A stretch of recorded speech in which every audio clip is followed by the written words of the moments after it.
Na sequência das cerimónias, vai proferir uma alocução o Sr. Capitão de Cavalaria Salgueiro Maia, alusiva ao Dia do Exército e ao Dia da Cavalaria. Meu General, camaradas cavaleiros, celebramos hoje, 25 de julho, o Dia do Exército, cuja comemoração neste ano coincide com o Dia da Cavalaria, que costuma celebrar-se a 21 de julho, por ser a data do aniversário do combate de Maconten, em que Mãozinho de Albuquerque, formando os seus homens em quadrado, resistiu e venceu inimigo numericamente superior. Hoje, Dia da Cavalaria, tão bem formados em bloco, celebramos o nosso dia festivo, passados que são 3 meses, sobre a data do 25 de Abril, em que vencemos tão bem inimigo numericamente superior. Foi uma constante da cavalaria e é o espírito de corpo. Criado no convívio do dia-a-dia e no respeito mútuo. Com ele cimentamos sempre os homens para obter a argamassa que constrói as vitórias. Qualquer povo ou qualquer organização só vale na razão do que consegue produzir. Porque o produto, como resultante da união dos esforços, ou é útil e justifica a empresa, ou é prejudicial e acarreta o seu abandono. Neste momento histórico que atravessamos, mais do que nunca, temos de estar unidos e transcender a demagogia fácil pela atitude construtiva. Ocorre-me a situação que se viveu em Constantinopla na altura em que estava cercada pelos turcos. Os cidadãos mais responsáveis discutiam então qual seria o sexo dos anjos. Entretanto, descuraram as medidas defensivas. Os invasores entraram conquistando a cidade e matando os conferencistas, antes mesmo de terem chegado a conclusões.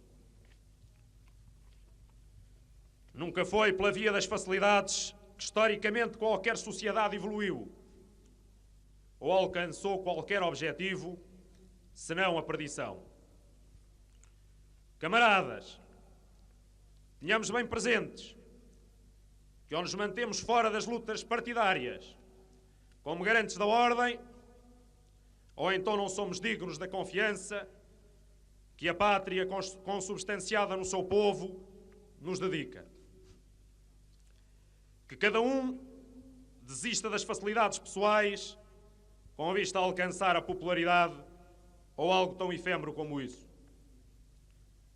Que cada um não se esqueça de que tem direito a ter acesso à inteligência e à capacidade de raciocinar para além dos slogans orquestrados pelos partidos. Nós, cavaleiros, nunca enjeitámos responsabilidades e agora, mais do que nunca, compete-nos informar o país dos perigos que corre se vier a agravar-se o hábito de somente exigir e pouco dar. Pois não será por esse caminho que construiremos o Portugal renovado a que aspiramos.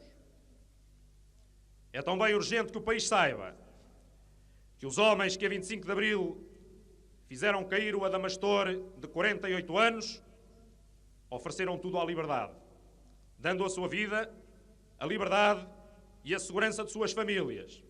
E depois disso, continuaram a cumprir ainda com mais afã, sem exigências, sem demagogia e sem arrogâncias.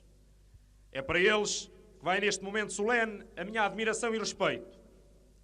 É neles que encontro a esperança do Portugal renovado que temos de construir.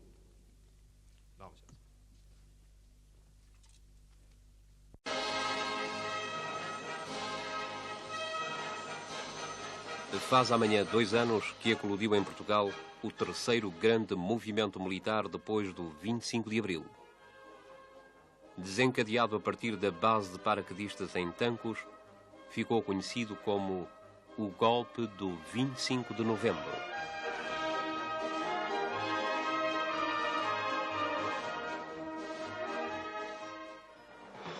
A partir do verão de 1975, mais precisamente desde agosto desse ano, com o aparecimento do chamado Documento dos Nove ou de Melo Antunes, subscrito por uma ala moderada do Conselho da Revolução, a que seguiu uma outra intervenção político-militar, o documento do COPCON, de teses mais avançadas, as tensões dentro do país aumentaram consideravelmente. Já dentro de novembro, no dia 6, o Conselho da Revolução sentiu necessidade de reafirmar o seu apoio ao 6º Governo de Coligação PS-PPD-PCP. No dia 8, porém, o ambiente militar foi agitado pela dinamitação do posto emissor da Rádio Renascença, que tinha escapado ao controle da Igreja, numa ação executada por tropas paraquedistas de Tancos, aquarteladas no Depósito Geral de Adidos da Força Aérea Nuclear e às ordens do AMI. Logo no dia seguinte, na base-escola dos paraquedistas, sargentos e praças daquela unidade, em contestação ao que se havia passado na Rádio Renascença, recusaram comparecer numa sessão de esclarecimento do chefe do Estado-Maior da Força Aérea, General Moraes da Silva. A seguir, 123 oficiais abandonaram Tancos por discordarem da atitude dos sargentos e praças e apresentaram-se no seu Estado-Maior. A tensão social, entretanto, aumentara. E a 13 de novembro, uma manifestação de milhares de trabalhadores da construção civil cerca São Bento, onde estava reunida a Assembleia Constituinte. Os deputados ficam sequestrados, o mesmo acontecendo ao governo no edifício da Rua da Imprensa.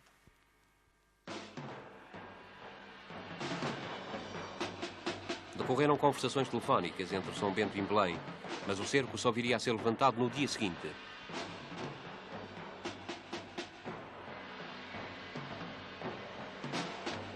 O acontecimento teve larga repercussão no país e no estrangeiro, abalou profundamente as instituições e agravou sobremaneira a situação política.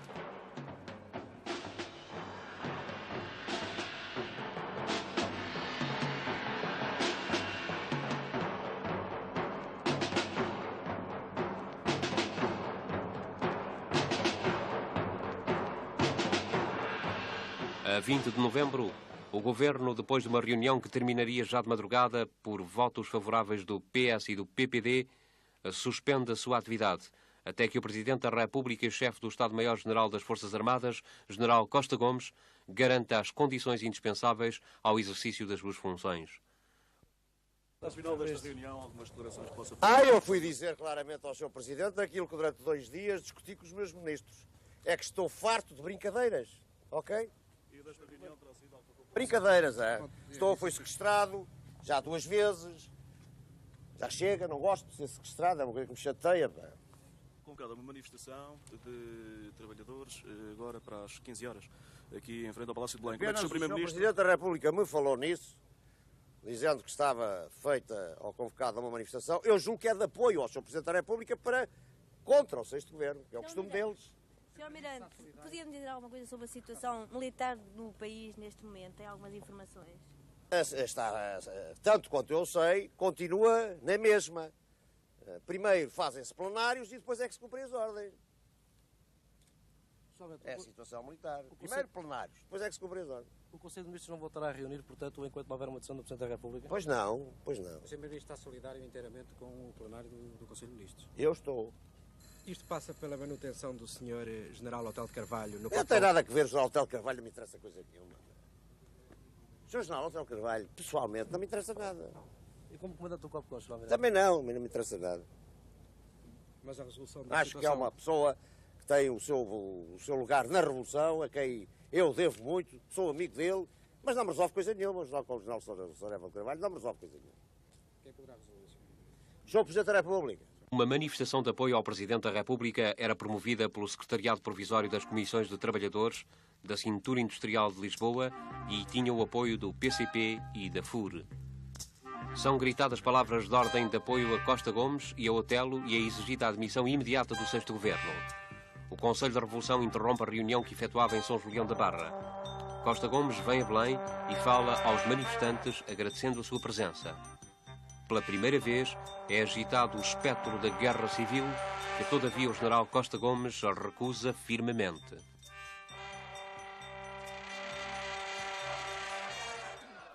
É muito fácil lançar a ideia de que para defender determinados princípios que julgamos os melhores e aqueles que servem melhor o povo e a Revolução Portuguesa, teremos que ir para uma guerra civil.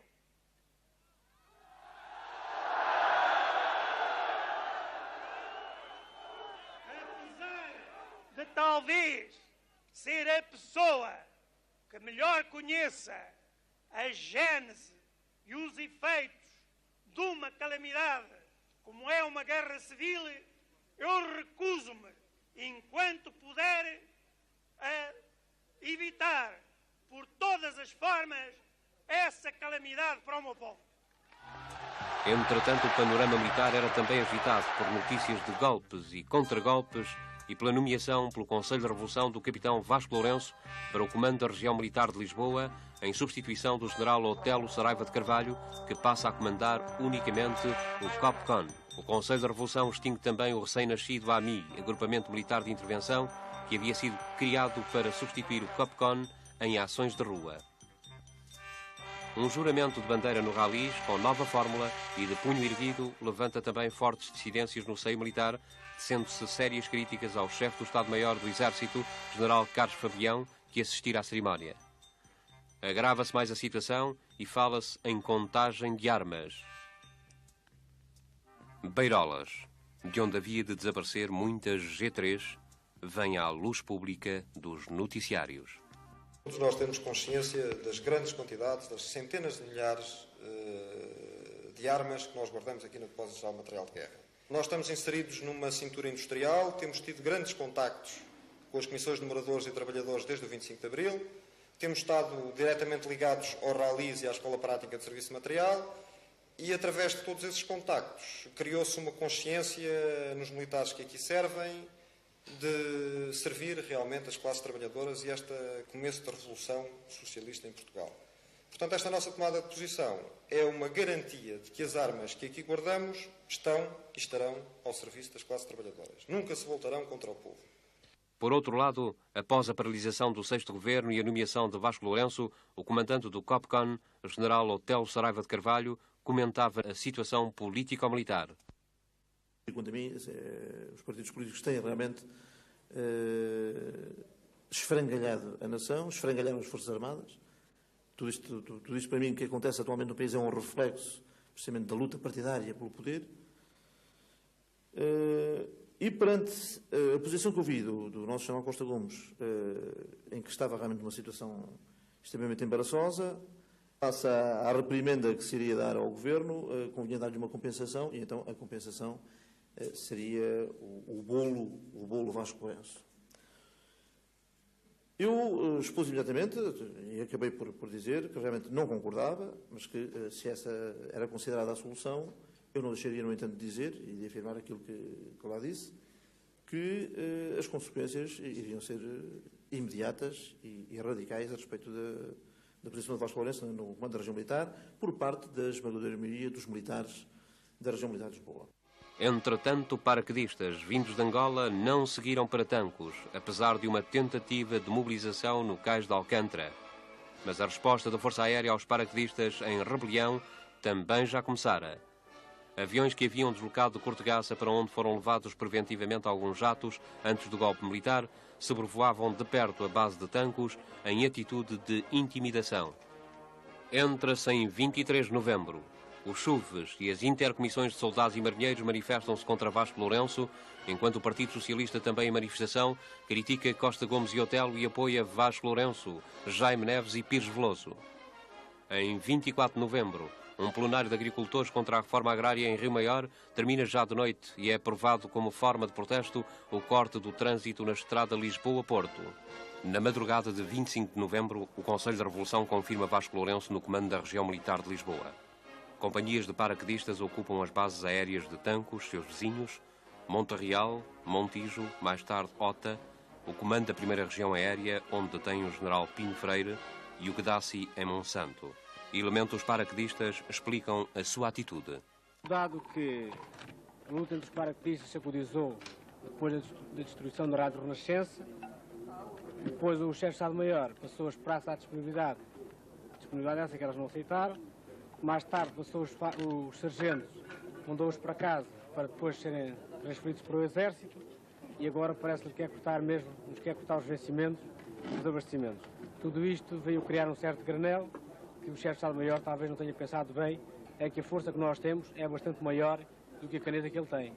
Portanto, a caneta do chefe de Estado-Maior não consegue de maneira alguma opor-se à força das nossas armas. Neste nós quisemos apenas mostrar-lhe que ele é que está errado. Portanto, agora vamos pretender que ele se demita e a demissão de todos os elementos do Conselho de Revolução da Força Aérea. Portanto, queremos um novo elenco para chefiar a Força Aérea. É esse o nosso objetivo. É uma luta de todo o povo. Portanto, pois a partir daqui, pois não somos só nós que estamos envolvidos nisto. Portanto, há muita gente, há muitas forças envolvidas nisto, não são só os paraquedistas. A posição na ocupada base de Montreal, contada pelos comandantes dos sitiados e dos paraquedistas.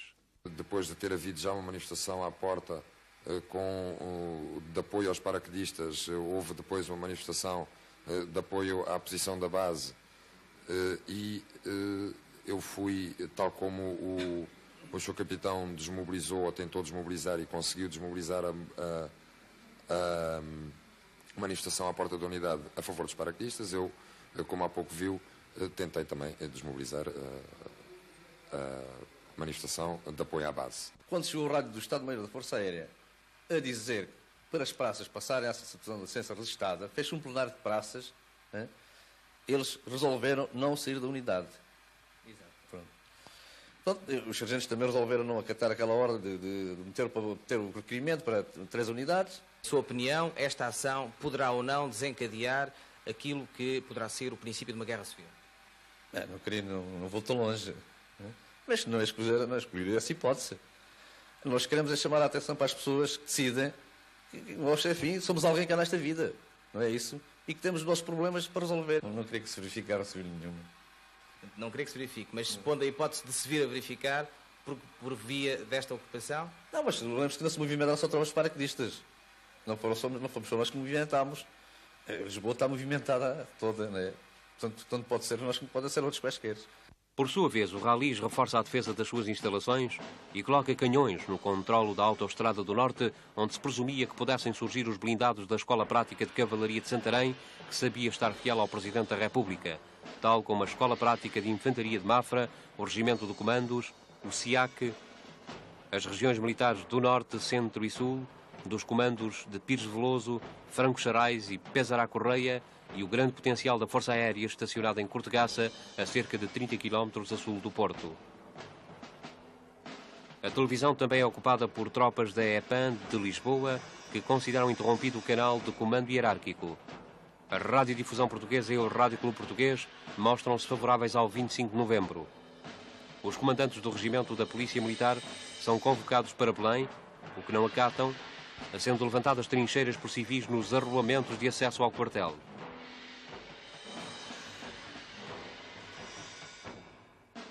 A população só é alertada cerca das 13h30 do dia 25 por uma nota do Estado-Maior-General das Forças Armadas, através da qual se dá conta da existência de grupos de paraquedistas sublevados, vítimas de criminosa manipulação, acentua o comunicado, e para os quais se apela no sentido de pararem a rebelião.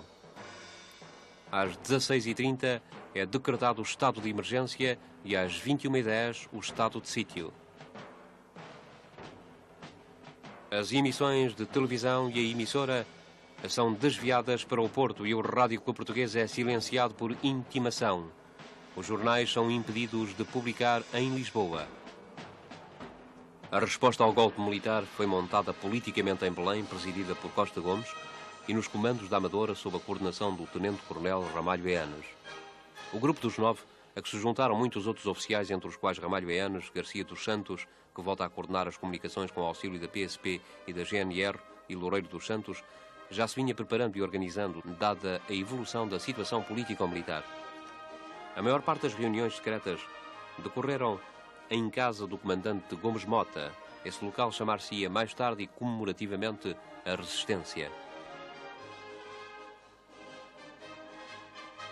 Os comandos, diretamente chefiados pelo coronel Jaime Neves, retomam Monsanto. Numa manobra rápida, libertaram o general Pinho Freire e prenderam alguns dos revoltosos.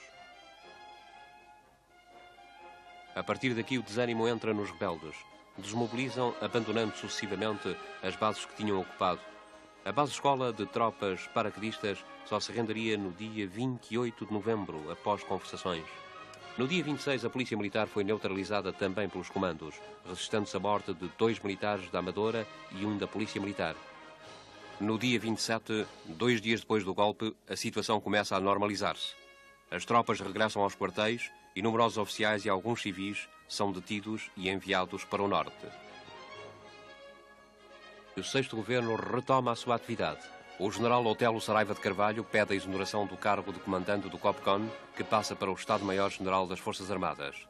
O general Carlos Fabião demite-se de chefe do Estado-Maior do Exército, sendo substituído por Ramalho Eanes, que, acompanhado por Jaime Neves, recebe o Presidente da República no posto operacional instalado no Regimento de Comandos.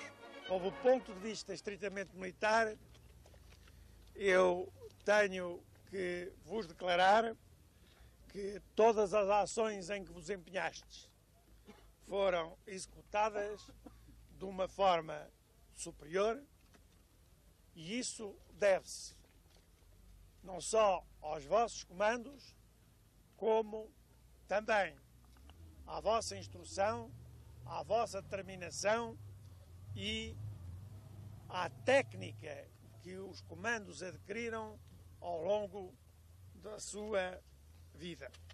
A insatisfação em que vivia o nosso povo, o ver atraiçoar os ideais de 25 de Abril, é que realmente levou-nos a nós, com uma determinação inquebrantável, a sermos nós a arrancar. Senhores Conselheiros da Revolução,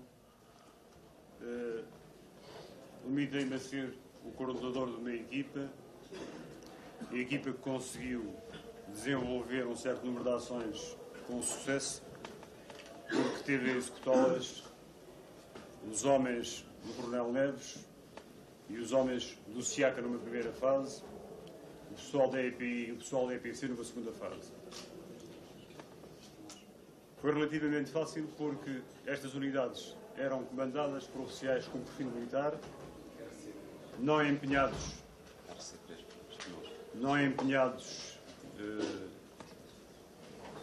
em partidos políticos, não empenhados sectariamente. A ação dos comandos foi em todas as alturas uma ação pronta e o sucesso deve-se em grande parte precisamente à sua atuação e à sua determinação. Há ainda a referir também à atuação do Regimento de Cavalaria de Estremoz, com que contámos a partir de determinada altura, e ainda ao apoio que a Força Aérea nos proporcionou. Todas as operações, como o meu geral já sabe, foram conduzidas com a preocupação de evitar baixas de qualquer dos lados.